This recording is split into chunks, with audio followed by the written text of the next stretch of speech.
students. This is the second part of chapter number 10, circles for class 9.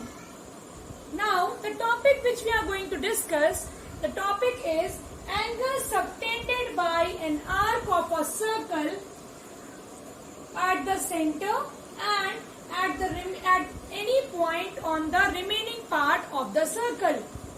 Related to it, we are having a very important theorem. The theorem is the angle subtended by an arc at the center is double the angle subtended by it at any point on the remaining part of the circle. The first thing which I have already discussed in the previous session is that there are three types of arcs. The first, major arc, second one, minor arc, and the third one, the semicircular arc. So we are going to consider all the three types of arcs of the circle. Either it will be the minor arc or the semicircular arc or the major arc. Just see, in the given part we are having that an arc PQ of a circle subtending angles POQ at the center and angle PAQ at the point A on the remaining part of the circle. You can see all these three figures. In this, PQ is the minor arc and it is subtending angle POQ at the center and angle PAQ at the point A, that means the remaining part of the circle.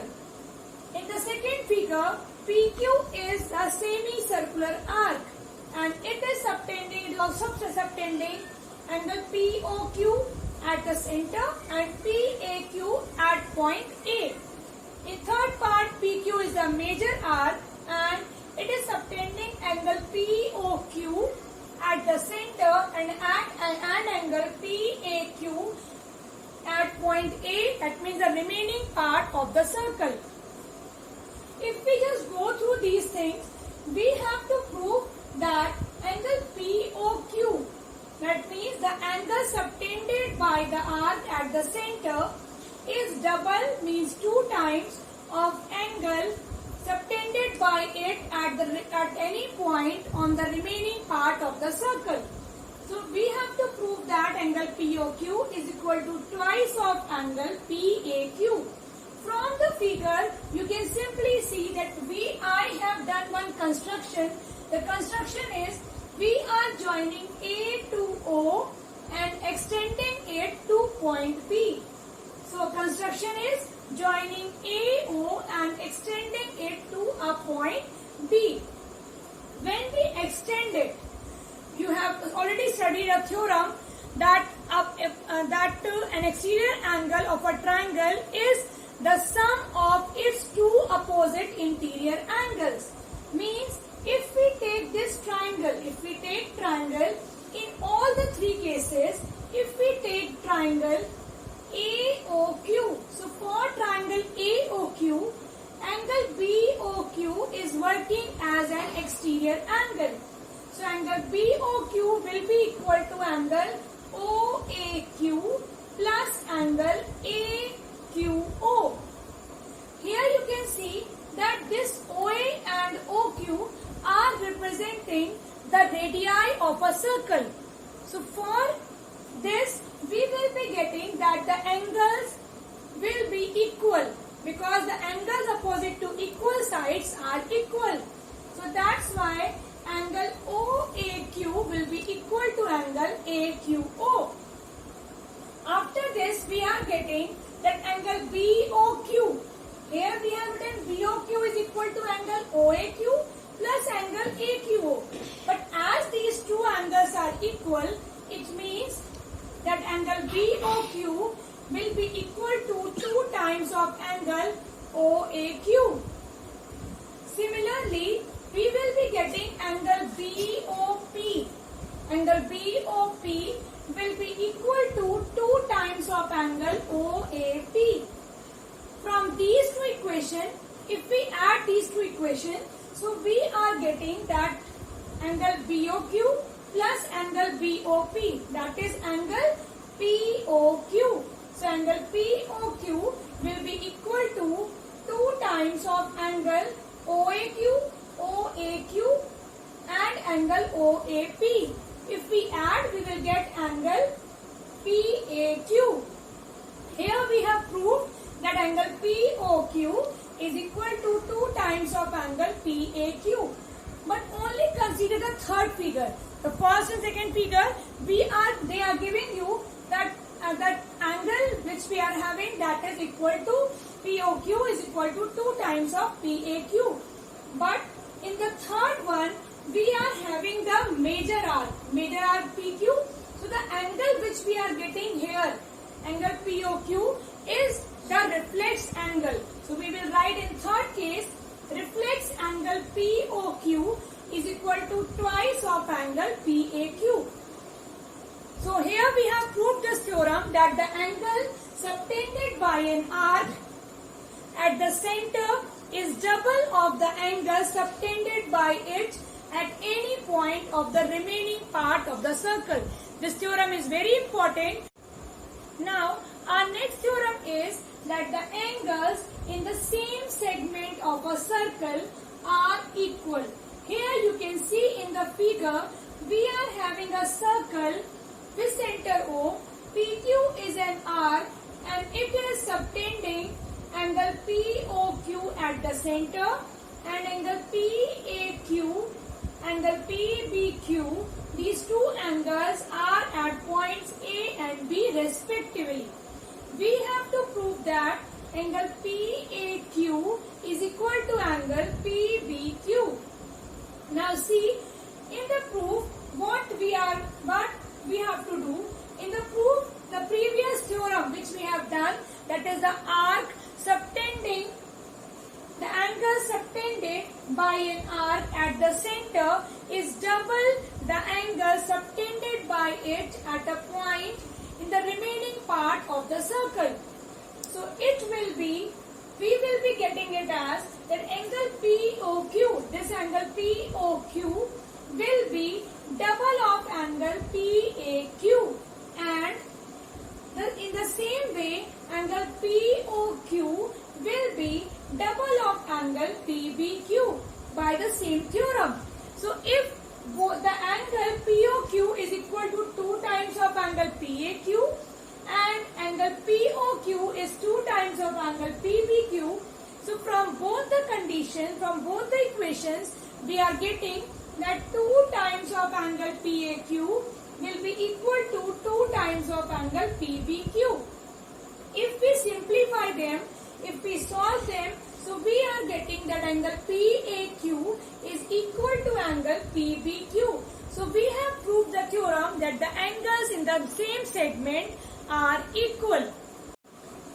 Our next topic is cyclic quadrilateral. In the previous classes, you have studied about a quadrilateral. A quadrilateral has 4 vertices and 4 sides and 4 angles. But here we will discuss about cyclic quadrilateral. A quadrilateral ABCD will be said to be a cyclic quadrilateral if all of its vertices will lie on the circle. Related to it, we are having a theorem as the sum of either pair of opposite angles of a cyclic quadrilateral is 180 degrees. We will be having a quadrilateral such as ABCD. You can see all the 4 vertices of this quadrilateral are on the circle, means it is a cyclic quadrilateral, and we have to prove that any pair of its opposite angles will be having the sum as 180 degree. Means we have to prove that angle A plus angle C will be equal to 180 degree and angle D plus angle B will be equal to 180 degree. How to prove this theorem? It's a very simple way. The previous theorem which we have studied, the theorem was angles in the same segment are equal. So you can see from here it is AB. AB is a chord which is subtending angle 3 and angle 6 at point C and D. So at point C and D they are subtending in the angles 3 and 6 and they will be equal to each other by the theorem. The same way for chord BC, angle 4 and angle 1. These two angles will be equal to each other. For chord CD, angle 7 and angle 2 will be equal. And for chord AD, angle 5 will be equal to angle 8. If we use it, you see, we will be getting angle 1 is equal to angle 4, angle 7 is equal to angle 2, angle 2 is equal to angle 7 and angle 3 is equal to angle 6 and angle 5 is equal to angle 8. So we are getting these four equations. You see, if we add all these equations, so we will be getting that angle 1 plus angle 2 plus angle 3 plus angle 5 will be equal to angle 4 plus angle 7 plus angle 6 plus angle 8. You have already studied the angle sum property of a quadrilateral. It means the sum of all the angles of a quadrilateral is 360 degree. So if we add all these three angles and we write them in the parts as angle 1 is angle 1 plus angle 2, angle B is angle 7 plus angle 8, angle C is angle 6 and angle 5 and angle D is angle 3 plus angle 4. If we use both the things, that the theorem and the property, angle sum property of a quadrilateral, we will be able to prove that we will be only getting angle 1 plus angle 2 plus angle 5 plus angle 6 is equal to 180 degree. Here you can see in the figure, angle 1 and angle 2 are representing angle A and angle 5 and angle 6 sum up to angle C. That means we will be proving as that angle A plus angle C will be equal to 180 degree. The same way, similarly, we can prove that angle B plus angle D will also be equal to 180 degree. The next theorem is the converse of this theorem. This converse, the theorem says that if the sum of a pair of opposite angles of a quadrilateral is 180 degree, then the quadrilateral is cyclic, means it will have all its vertices on the circle. I hope both the sessions which I have made for you of chapter 10 circles will be helpful for you to understand the concepts and the theorems. Thank you.